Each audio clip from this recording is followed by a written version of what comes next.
See, it doesn't automatically record either. Okay, so welcome guys, welcome.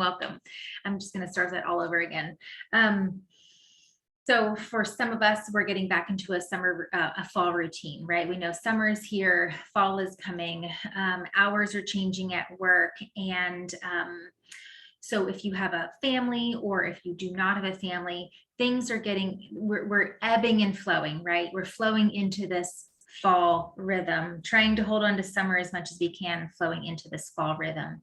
So feel free to unmute yourself tonight and ask some questions. But we're going to talk about emotional attachment for some of us that have children and or pets, because this goes for pets too. I've had more questions about what do I do for very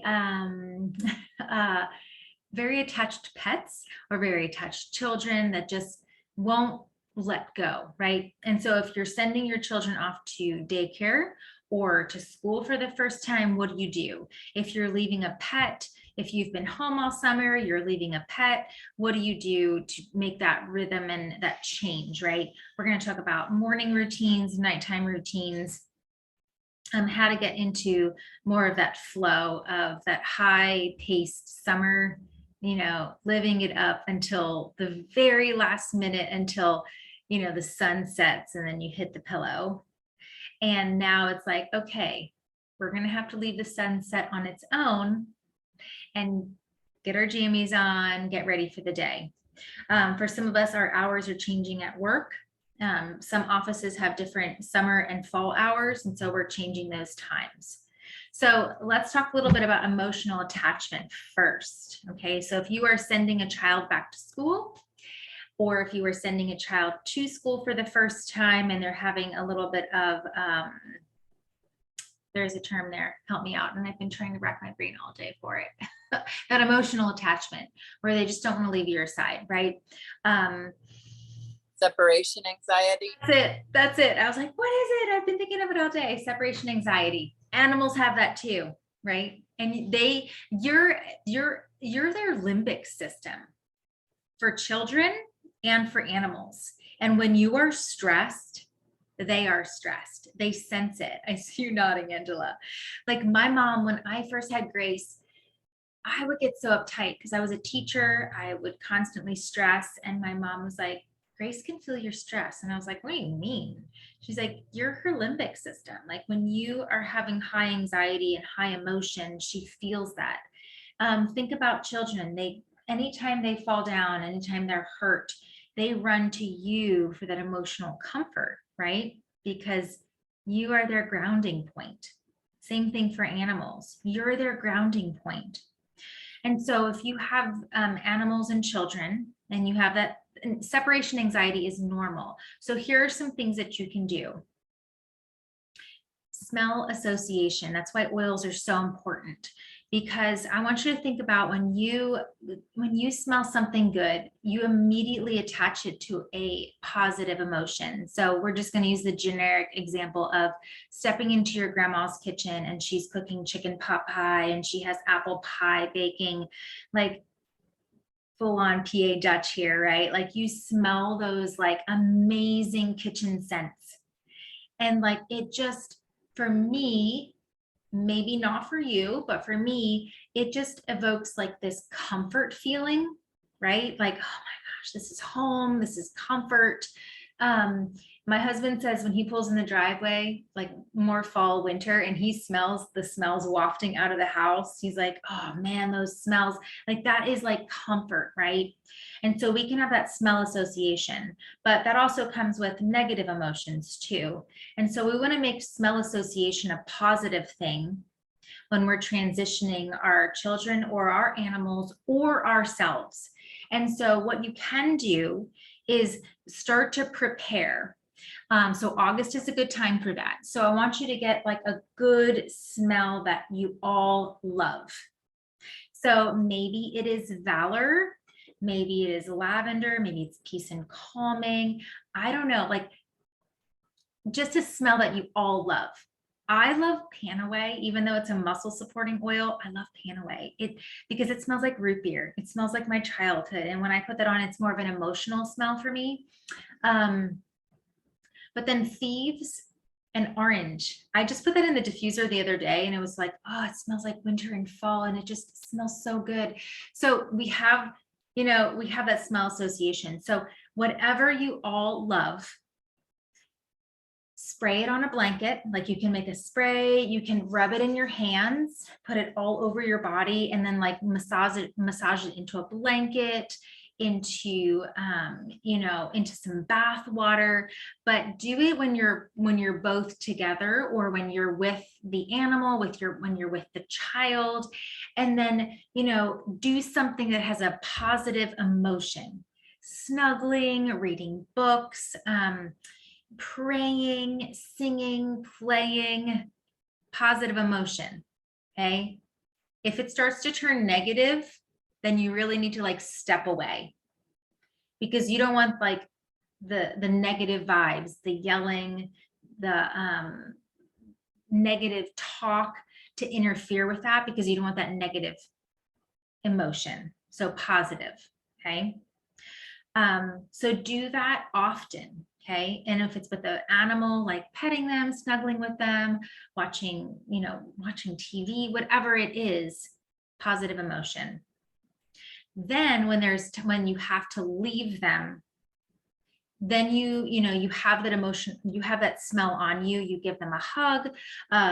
You can leave them with maybe a blanket, a snuggly, a lovey. If they're going to daycare, if they're going to, if you're leaving an animal at home, you have that smell within the home, on their blankets, on their beds. Another good thing is those nasal inhalers. You can get them on Amazon, and you can make a little nasal inhaler for your child, and they can pull it out of their pocket.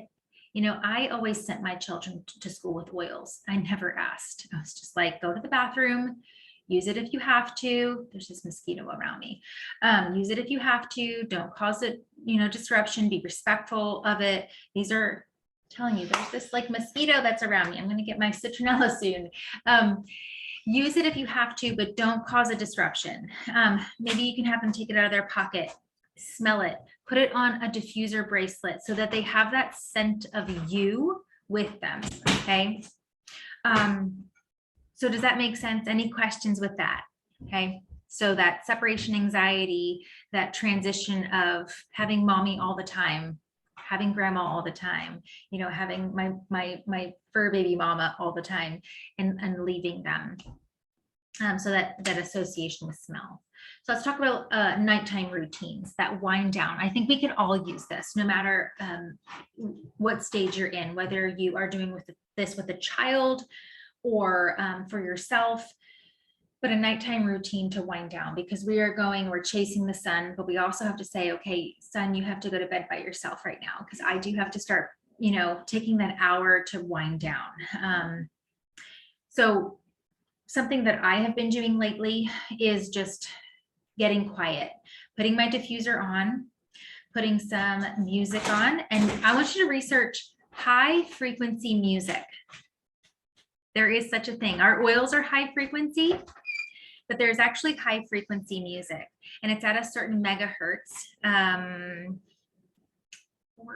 Oh my gosh, my husband would know this. Do you know the high frequency sound force? I think it's 347. Huh? I think it's 347. 347. I think it's higher than that. 437. Anyway, high frequency music. You can like stress releasing. Yes. Search brain calming high frequency music on YouTube. You're going to get a ton of high frequency music, but it's going to resonate with you. It's kind of like when you go to the massage 547. Anyway. When you go to the massage therapist and they have this like beautiful music playing, that's high frequency music. So put your diffuser on, high frequency brain calming music, and then do some stretches. You don't have to do anything like perfect. Just stretch, flow, feel your body. And you can even put oils on, right? Maybe that is 10 minutes. It doesn't have to be long. Breathe. You don't have to do anything like crazy, but some breathing exercises. Just take some time to feel connected to you. Some oils that are great for this are cedar wood. Cedar wood is incredible. Yes, Denise, right? Like, I know if you're just starting, cedar wood might be an off smell. Trust us all. We're all like, yes. Pair it with lavender, pair it with orange oil. Lavender, orange, and cedar wood are great together. Go ahead, Denise. My favorite is orange, cedar wood, and bergamot together. Ooh, yes. It is amazing. Orange, cedar wood, bergamot. Okay. Bergamot is great for high anxiety. And so if you have those racing thoughts, like everyone asks me, how do you calm a racing mind? Right. And for us women, when we go to bed, we are constantly, our mind is thinking about the next day, and like, what do we have to do? Keep a journal by your bed so you can jot down all those things, right? But cedar wood, diffuse it. I love to put it right here on my forehead, my temples, the back of my neck. And I'll pair that with lavender too. Do some deep breathing, listen to that music. I like to say drink some tea, but for some of us, then we have to get up in the middle of the night and we have to pee. That's no fun. Like, I'm there. Like, like, I do love the whole tea thing, but at the same time, I'm really loving the stretching, the music, the just being by myself for just 10 minutes and breathing. Any high sesquiterpene oil. High sesquiterpene oils are like the thick oils. Cedarwood, patchouli, frankincense, the dense oils, vetiver. I know, Denise, you love vetiver as well. They're very thick oils, and that means they are thick oils. They're going to stick to those receptor sites. They're going to stick to our skin, and we're going to smell them over and over again. So our citrus oils are monoterpenes, and they're like teenage girls, where you open the bottle, you smell it, and they're like, ah, like they're just so excited to get out in the air, and they're like just, and then they lose their excitement and their energy after a while. Whereas sesquiterpene oils, they're kind of like, I call them the sumo wrestler of oils. They're big, they're thick, they're dense, and they just stick. And so you're going to smell them for a really long time, and they're going to stick on our receptor sites, and they're going to pass our brain barrier as well. And they're going to work on the brain level. And so those are really great to help us go to sleep, to have a good night's deep sleep. So for morning routine, before I go into the morning routine, any questions on nighttime routine? And you can use these oils too. If you wake up in the middle of the night, I like to keep cedarwood next to my bed. And I will just put it on my forehead. It might take me a little while, but like I can then breathe them in, and I can just, I will fall into a nice deep sleep because it helps calm that mind. It helps calm that racing mind. Vetiver does the same thing. Lavender helps as well, but vetiver is really thick. Cedarwood is thick. Royal Hawaiian sandalwood is also thick. So we want to think about those dense oils. Any questions about nighttime routine? And we can do this with our children too. And so you can do some, maybe you want to do some stretching by yourself, like that is okay, like 10 minutes by yourself. But then also think about your children. Like you can do this with your children, like get them to breathe and stretch and listen to some music, and you can do it. It doesn't have to be a really long, bedtime routine. And then that's teaching them to do that by themselves too. And the diffuser, getting them used to the diffuser, have the sleepy eyes there, and have them fill it, and have them, that be part of their routine, that it becomes like a normal thing for them to use the oils. I wish I would have had this when when my kids were little. Yes, absolutely, Denise. Yeah, and I know some of you had grandchildren in here, and so you can do this with your grandchildren as well. And I feel like my kids ebb and flow with the diffuser. I think they use it more in the winter time, like fall, winter time. But yeah, like giving them that autonomy over using the oils and knowing what oils they like. And it's crazy, you know, they're gonna pull oils that they love. Like I know my oldest loves Sacred Mountain. My one daughter loves RC. The other one loves Roman chamomile. Like they're gonna find other oils in your stash that they love, and let them experiment with boundaries. Because there's been times where I come home and they're with a sitter and they're using blue tansy and neroli and ylang ylang, like all the really high-end oils to make roller bottles. And I was like, no, I don't think so. But like give them autonomy with boundaries and let them find what they love, and let them use them. And you can also let them make you know, little diffuser bombs, so they can blend like some oils in a dropper bottle, and then they can just, it's really easy for them to just take that dropper bottle and then drop it in their diffuser at nighttime.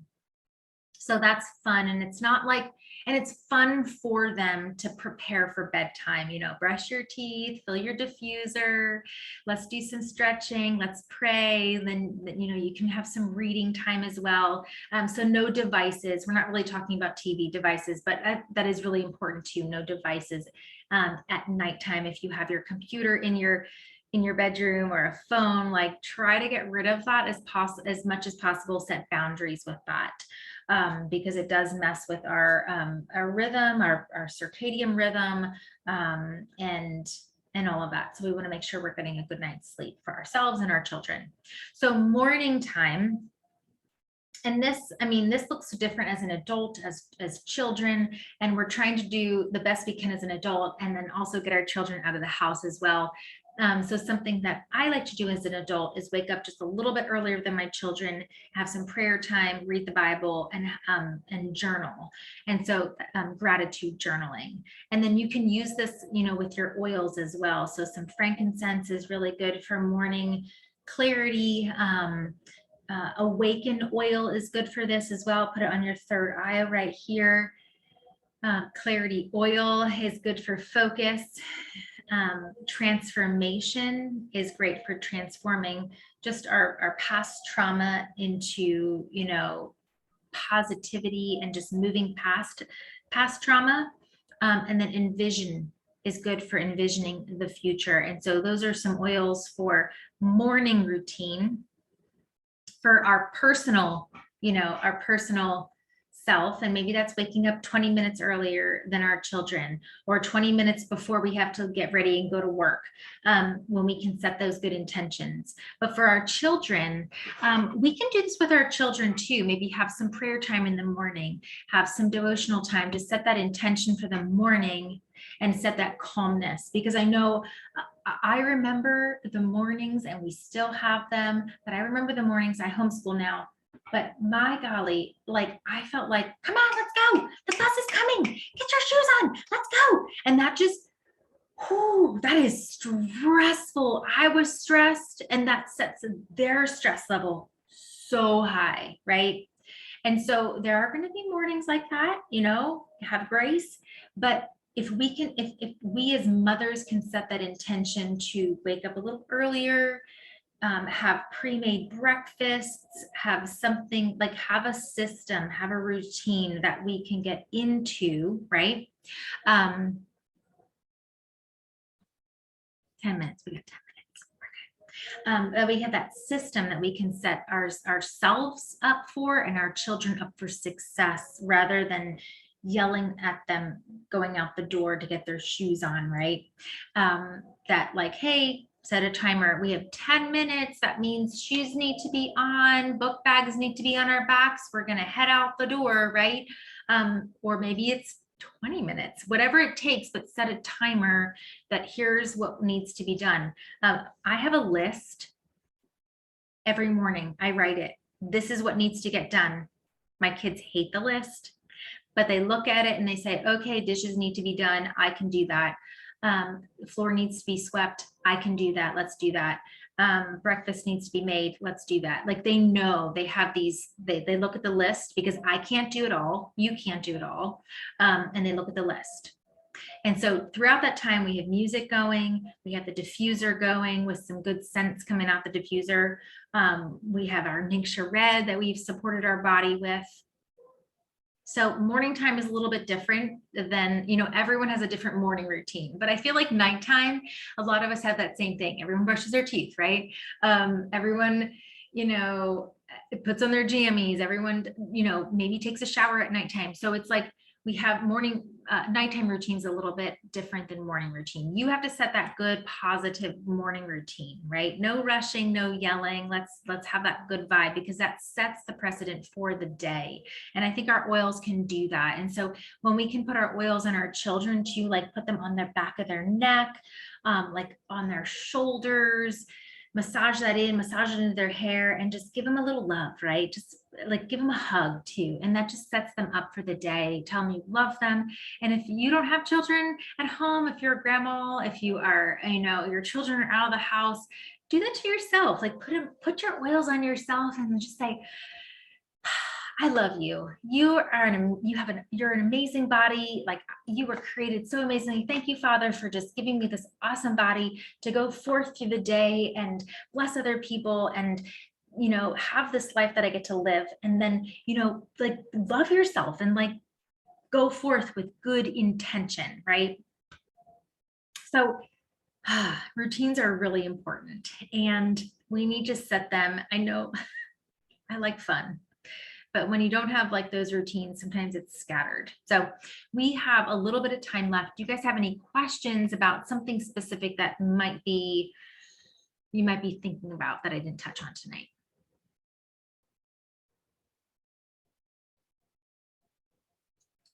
You can unmute yourself too. If not, that's fine.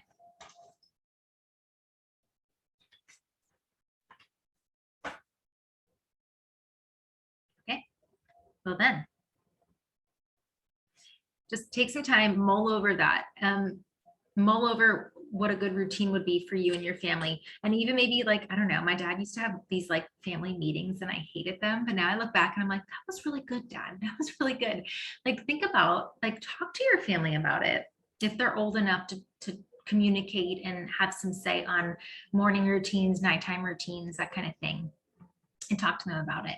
But this is all about, you know, this whole month of August is all about supporting our nervous system, supporting our brain, really just supporting that stress level too. And so next week, Denise, you're going to be talking about practical application for the nervous system. Like, where do we put these oils for brain support? Where do we put them for best nerve support if there's a specific body system that you have to support? And so Denise is going to come next week and talk all about that. And so I'm excited for that. So thank you all for joining tonight, and blessings to you all for this week.